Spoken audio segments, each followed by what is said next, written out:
Болықшылық қоғидаларын бұзған үшін административ һәм җинаять җаваплылыгы яный. Профилактик чара барышында болык тоту бөтенләй рөхсәт ителми дип уйлап ялгышмагыз. Бер кешегә улдык чәчү урыннарыннан тыш ярдан болык тоту рөхсәт ителә. Тик болыкчының кармагында ыргаклар саны 2дән артмаска тиеш. Нерест у нас с 25.04 по 05.06. Запрещено рыбалка с лодки, не более 2 крючков, чтобы было. Со спиннинга запрещена рыбалка и запрещенными орудиями лова.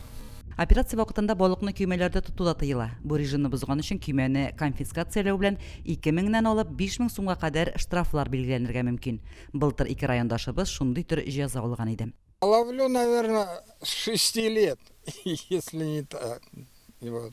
Почему-то по мелким рекам плотин не делают. Раньше это было, вот по миле, я, насколько знаю, 12 штук было. Bizim agranası da şimdi 70 yaş ben baram. Şol 60 vardımda ben 60 vardımda garajırım diye. Ak boyla çıp şolana. Бактырга яртасмысың, кичкенән тасмы? Бик инеге şu vardında öyle jirip olmay. Şol spesialne 60 karım diye. Balık garajırga şolana.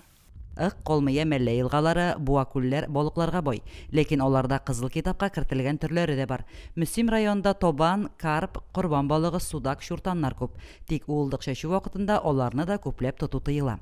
На сегодняшний день составлено 3 протокола по рыбалке с запрещенными орудиями лова. Штрафы от 2 до 5 тысяч. Пожелания рыбакам удачи. Улдык 2024 операциясы барышында район сулыкларында рейдлар алга таба да дәвам итәчәк. Бүгенгәчә сулыклардан 12 ятмә табып алынган. Лилия Шәймиева, Динар Нурытдинов, Мөслим телевидениесе.